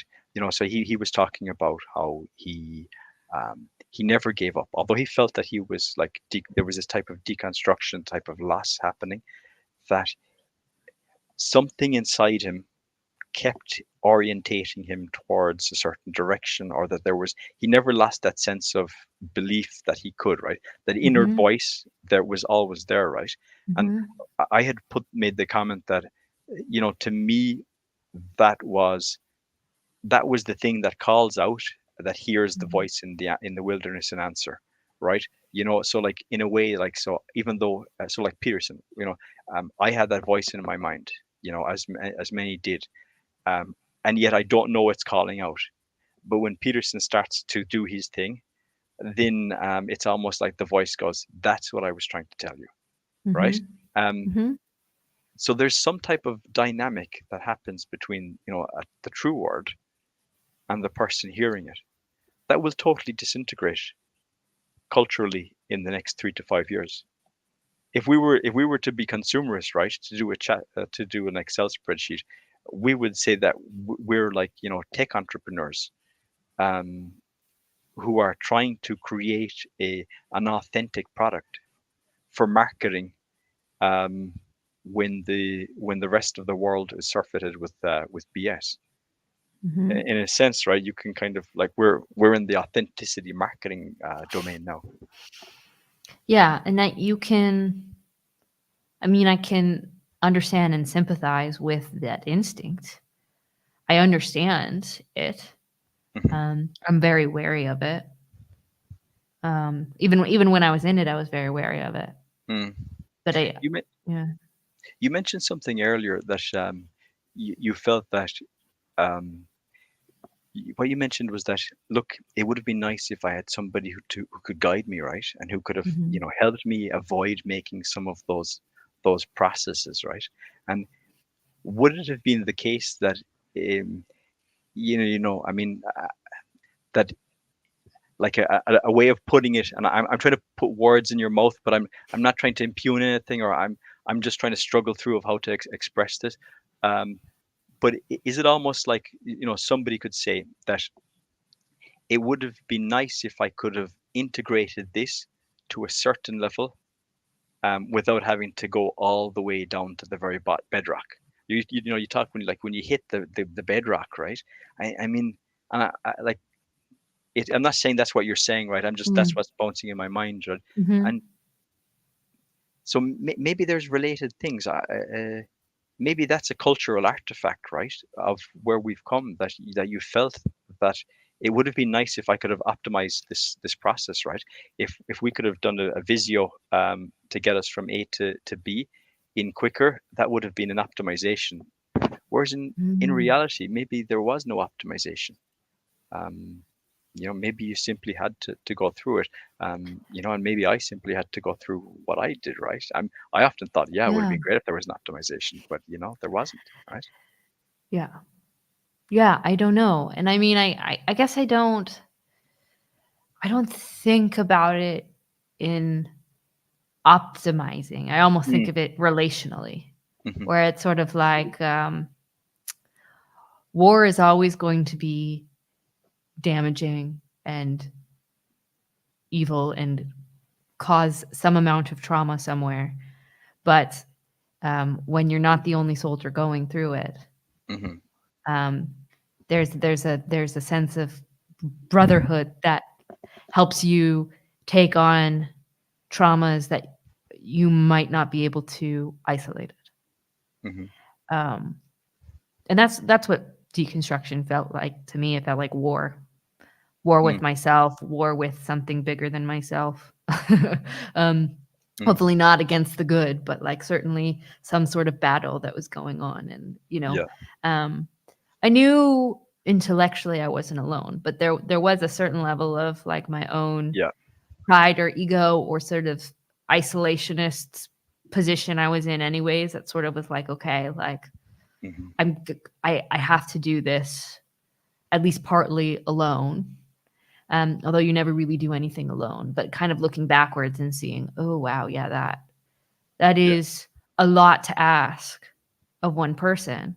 And I mm, was never the person that I didn't feel like I couldn't be doing all of this deconstructing and going to church. In fact, I started going to church more when I started deconstructing versus some of the other ways. But there's that sense where there's so many people who they start deconstructing and all of a sudden they don't feel like they can even trust the people mhm, sitting next to them in the pews. And they just feel like they have to slowly leave and isolate themselves and fight it completely on their own. And uh, that's really sad to me. That's really, yeah, really sad to me. yeah, yeah. It is right. It is. In a way, I kind of, yeah, I kind of feel like my process has been like wandering through a maze, Mm. and kind of going do, do, and a couple of rounds of that, right? Um, before kind of getting through and seeing, aha, there's the glimmer, there's the little glint, right? I'm gonna Mm. track that way, right? I can Mm. I can do something, um, and and that also has been, that's embodied, right? That's experienced, right? In a sense that, Mm. um, to to balance the intellectual and the experience, right? I mean, if I failed to take in some of the wider things that were happening around me, then I would simply be still continuing down that route. Mhm. Whereas, uh, I suppose it's a kind of a tension between figuring out what's the embodied and what's actually happening in the human life, and then trying to understand why some of the ideas are meaningful, why they have power, why there's a phenomenon, and what that actually means, right? And and I think that that gives me a type of authenticity because, like, in a way, the mentor you the mentor you needed is the mentor who you've become, I suppose, right? Is that true for us? Like, in a way, like Mm. somebody I who would have best been able to guide me would be me, but from now, having understood the full set, because it's like, Mm. to a mentor, you're trying to articulate something that you've not been able to articulate often in many Mm. layers, right? But because you have that, the sense of the beauty, which is like the visual, the sense of the unspoken, the sense of the experience in different ways other than intellectually, you can become a mentor, right? Yeah, well, that's a scary position to be in as well, but, Mm, um, I think for me, what I can recognize it at the very least made me more of myself in a way that, I couldn't have designed by my own inclinations. hmm Yeah, Like it, yeah. because for me, there were certain pieces of it that felt like I was puzzling things and trying to figure that out, which that can be vaguely exciting, Mm, because there's a curiosity, but it really felt like my house was burning down, and I was just hmm watching everything kind of Get crumble, worse. and I had to let it burn down basically, like, Yeah. and settle, and then go, "Okay, well, let's do this again and let's rebuild." But how do you rebuild it not just the same that it was, but so that Mhm. it doesn't like fall down again. Like, Mhm. you don't want that that uh that fire to burn down your house. Mm. And and I don't think that means I don't talk to people who have different ideas or beliefs than me or opinions. I Mhm. don't think that's actually helpful. But it's learning how to have good participation with that um, spirituality. And like, again, I think how it manifested for me was ending up in a new denominational home, Mhm. and one that I had no presupposed idea that I would end up in. Mm. Um, Did you know about it? Like, did you know about orthodoxy before the kind of orthodox wave? I mean, I knew about it, but in the way that I know, like, Berlin is the capital of Germany, right? Kind of a yeah. fact, but nothing beyond that. No, I didn't really know about it. I mean, looking back, I now go, "Oh, I did have some brief experiences." Like, Hmm. when I lived in Australia, my neighbor was Greek, and Hmm. remember going back into her house, like, "Oh, yeah, she was Orthodox." Mm. And then, I remember I read, like, something that was, like, a page and a half of an apologetics book about Orthodoxy, kind of Hmm. a comparative religions sort of apologetics book. But that's not even close to sufficient to understand the depth of what Orthodoxy was. It really just came into this point where it's like, oh, I started hearing about Orthodoxy and realizing, oh, I don't really know anything about that. And then Hmm. got into some conversations with Orthodox people, had some tension with it where it's like, I'm open, but I'm not sure how you're speaking Mm. about this. And then, someone just said, go to a service. And I said, Mm. okay, I'll Right. go. Yeah. And I didn't expect to like it because I had been to Catholic Mass before, years, like almost a decade before. Yeah. And I wasn't against it. I didn't get it. Like Hmm. it was sort of that thing of like the way that you talked about Mass was so beautiful, but for me it was sort of like, Didn't chime. okay, like Yeah. people are crossing and an up and it's down and it's like, what is Yeah. this? I feel like Yeah. Yeah. I'm Yeah. Yeah. in a dance that I have no idea what's going on and no Yeah. understanding, and it's sort of just like, oh, whatever, like cool, good for you, but not Yeah. Yeah. really interested in any sort of ritualistic Mm. introduction in my Protestant frame. I was Mm. never that drawn to. I always just sort of like, I don't kind of get this thing. I was very American. I was very individualistic, but I don't know. It was this perfect a culmination of like what I did through deconstructing and going forth and trying to rebuild Mm. that led me to walk into that service and just go, wow, this has so much meaning and so much depth, and I don't know what it means, but I want to. And the Hmm. the questions that I asked and the answers that I got back settled Mm. in my soul in a way that nothing else had. And you just go, well, Yeah. I don't know what this is, but like I can't call myself a Protestant anymore. That doesn't feel right.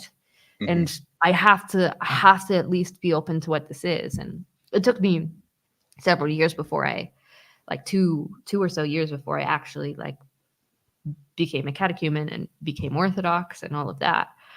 So it wasn't Hmm. sort of like Yeah. like okay, hit the ground running. It was sort of like, okay, I felt the ground. Let Yeah. me let Start me walking. saunter into this Yeah. and try to Yeah. see what this Yeah. means. And Yeah. yeah, so it was well, and I think I took it with caution because it's like, okay, well, I had this other idea of Christianity that made total sense to me, that was Hmm. given to me, and like maybe I Hmm. had questions about it, but like it made sense. Hmm. And now I'm given this other thing that makes more Hmm. sense than the thing that I was given. Yes. Yeah. I don't want to just go, okay, great, and run into Yeah. that without really considering what that means and understanding and making sure I understand in the best way that I can um, Hmm. what this is. Hmm. And like there's a good and bad to that, but I think in Orthodoxy there is such a patience with that where it's up to your priests on when you can really enter. You really have to work with them. There's not this like specific timeline and sort of curriculum you have to get through. Oh yeah. Okay. But generally, it's like they like to you to be Yeah. there at least a year to see a Yeah. full cycle, and Yeah. and like, but I was always sort of like lagging a little behind, where it's like my Hmm. priest like, when you're ready, we're happy to make you a catechumen. And I said, Yeah. okay, thanks. Yeah. And you Kind of. just let it sit, and Yeah. mm, You were talking to Luke, and mm, he was talking about the what's he says the personal, right? That's mhm, his big thing, right? mhm, And he was talking about how the other there's the people who have the value the truth, and then there's the people who value the relational, and it must have been quite unnerving because you see if you never lost your faith, right, which I kind of sense is what you it was more the relationship that you could build with it to find the truth seemed difficult to go that route. But when you're in a particular denomination or a particular church, it's like, and you're being given the truth, you're told this is the truth, and it's like, but I can't grasp it. And it's like, but this is the truth. And in a sense, right, that must be so disorientating, um, because you have to come to terms with the fact that I have to walk out the door in order to be able to see this from a different place. Because mhm, although there's some barrier that I can't comprehend that exists between me and that. And you've mhm, explained it beautifully to me, but I still I can't see it. And mm. that's difficult, right? That's Yeah. really challenging. Well, then it's even more difficult, where it's sort of like, I do see what you're saying. I Hmm. understand that. Yeah, But you're asking me to walk out the door and confidently explain this as the capital T truth to everyone else, when there's a certain level of uncertainty in the whole process of exactly what it is I should be yeah, communicating as capital T truth, and how willing am I to sit across the table from that other person who thinks they yeah, also have the capital T truth, and yeah, be um, self self s- self-denying, aware of like where yeah, I could be seeing something wrong. yeah. And that's where it's really tricky with evangelicalism, especially sort of some of the versions that I was in, where it's like you have young people who come to a relationship with Christ and are on fire for this thing, and you go, "Great, go convert more people." Like, you send them right out the Mhm. door, and it's sort of like, Too quick, too quick. Yeah, well, it's such a vulnerable place, and it's, you understand it because there's such a beauty to that, like, early, like, zeal and enthusiasm for Christianity and Christ, and, like, the beauty that some of these early yeah, converts have is just, like, it's beautiful. yeah, But you're yeah, you're they don't really know, they don't know what they're selling. yeah. All they know is it's changed them. They're on And fire, then but it must be burned into them, right? And that burn mm, in time probably hasn't happened. well, and they don't quite know how to properly manage it, right? Because, like, Yeah, fire is a beautiful thing. It brings like life and like food to our tables, and warms our houses. Like, there's all these things that fire can do, but it also can burn the house down, and hmm, not just your house. It can burn the village. It can burn the whole forest. hmm, And we don't I don't know how well oriented some of that is, where it's like, well, sometimes these people burn really hot, and they don't hmm, know how to keep the flame consistent. Sometimes it's like, okay, well, we put it in a campfire and we're sitting around and we're camping and we're singing kumbaya and it's all great. But then there is hmm, sometimes where that fire like burns and really creates some relational damage to larger communities. yeah, And yeah, it was sort of, for me, it was hard to kind of figure out, okay, well, how do you orient well in that? And the non-denominational structures, we don't have tradition to rely on to help give us a little more guidance, hmm, except for if you pull it out and say, oh, we're going to try this and integrate it into the new. hmm, um, and that's really, really difficult, not only for the parishioner who's going and participating, but then for the people responsible for that community, because you're putting so much energy in building systems to try to have healthy relationships with this fire, so Hmm. that your community doesn't burn out of control and cause trauma. Yeah. That's Yeah. so overwhelming. That's such an overwhelming responsibility. I don't envy churches who feel like they have to be in that position. Yeah. And they burn down the structures, right? And they exhaust the people. Um, Yeah. does the Mormon community experience that type of thing? Because I mean, they're perhaps kind of, the example I'd know of it better, um, of that tendency to go out, right, and Mm. to put in place, and I know there's the famous example of Mitt Romney, having done that, and perhaps maybe that proves the point, right? Maybe I'm not sure how good a Mormon Mitt is, um, but do they have the same kind of, because it's very similar, or is it the pacing of it is different, or That's a good question. I don't know it enough to really be sure. I know of some friends of mine who have left the Mormon church, and it does seem like there is much more of an emphasis on um, that evangelical process being a real salvation qualifier. And the sort of, from what I understand it from people who have left it, that questioning of the faith is much more um,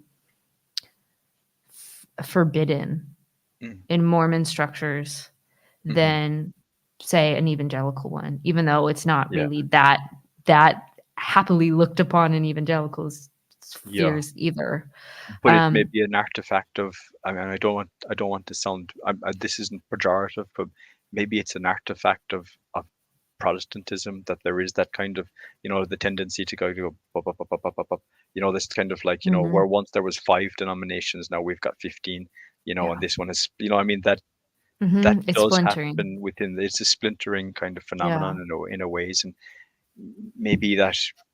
But like Mormonism has splintered in ways, but it's also much more compact, right? I mean, it tends to Yeah. splinter, and then it kind of, maybe they die out and they come back in a Well, bit stable. and Mormonism definitely has more of a, like, organized structure than non-denominationalism, because in Mm, some ways non-denominationalism, if something is not quite right in a church, you can maybe take the work to try to make that reformation within the system and try to stay. But there's mhm, also always the opportunity of, well, I'm going to break away and make my own church and mhm, try to incorporate this thing that was missing here, and mhm, that's relatively normal.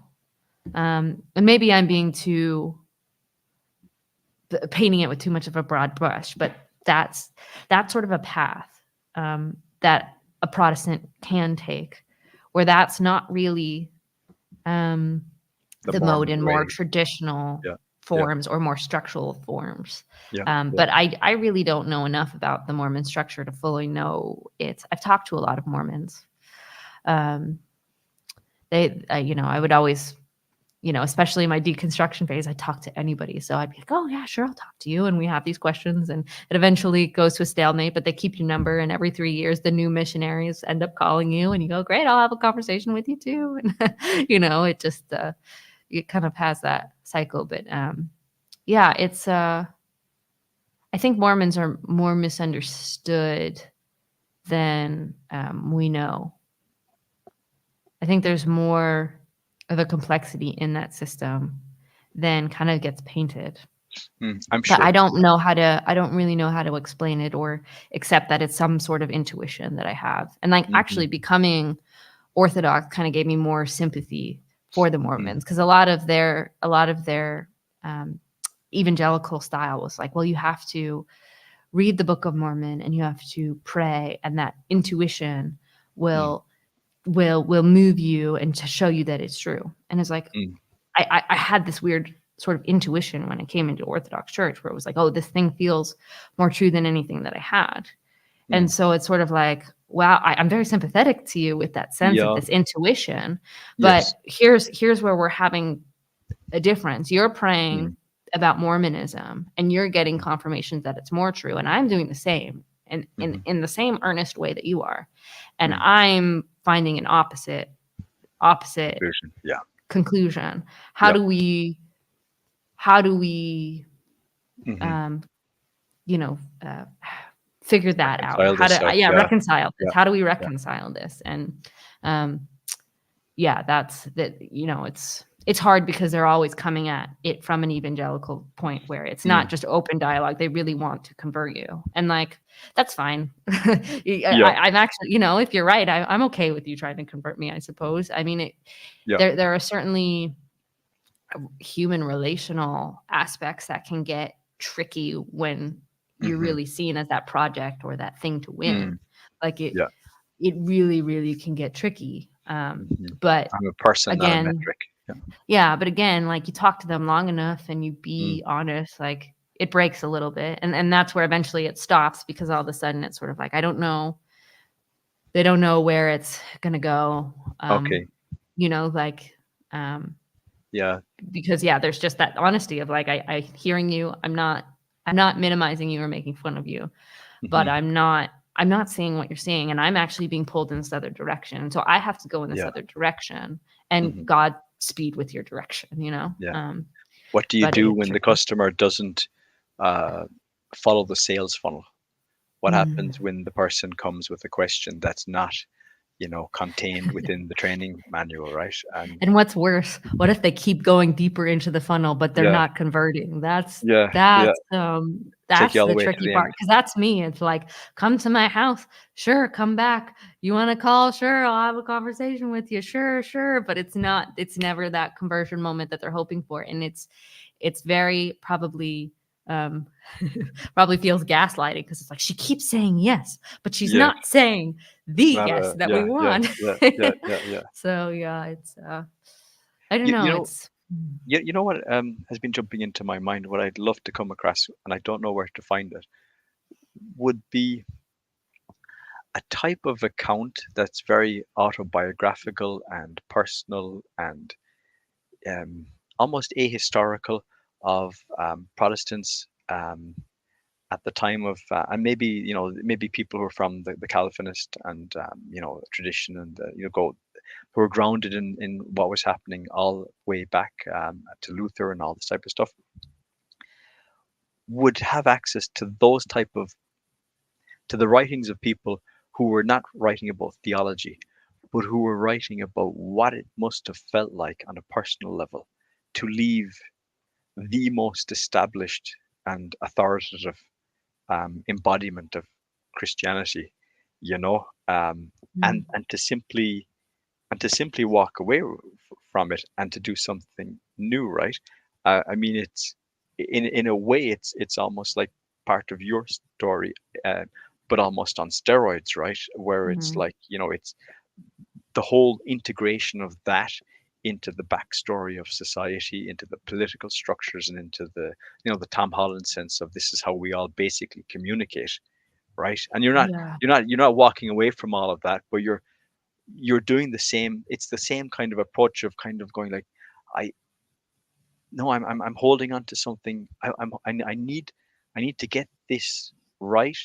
And how you're coming across, guys, is you're not getting it right, and they weren't. I mean, like I'm not like anybody who reads about church history, to that point, right? There was a reason the Reformation happened, right? And they mhm, weren't wrong, right? Because there was some terrible things going on in the church at the time. But wouldn't it be fascinating just to see an almost almost a modern explanation of what they felt, how they felt, not the kind of a technical theological argumentation of points and theology, but a kind of like 15th century Protestant lays it out on the table and kind of go, this mhm. is what I felt. I'd love to come across an account like that. Um, Yeah, I'm like, tricky to write, I think. it'd be tricky to write, and the chances of it lasting over the centuries are small, and the style would be at a time when publishing was a high cost thing. It probably Yeah. wouldn't have been on the market, right? But maybe somewhere hidden. Not marketable enough. No, You need better consumers. yep, I think so. I think Mhm, so. yeah. Well, I think that might be a good place to land the plane. I think But this that's was the really lovely. I'm that's the glad point. I'm glad you joined, and yeah, I'm glad we got to continue a conversation because it's been a little while since we last spoke. Yeah, I think it was in June, middle of June or something like that. Was that when they Yeah, did the 24-hour stretch? Yeah. something So like that. So, all right. Well, thank you all for listening. I appreciate it, and thank you, Jared, for coming. And again, I will be doing this again last Monday of every month. So if you'd like to join, happy to have you. But for now, see you later. okay, thanks, Cassidy.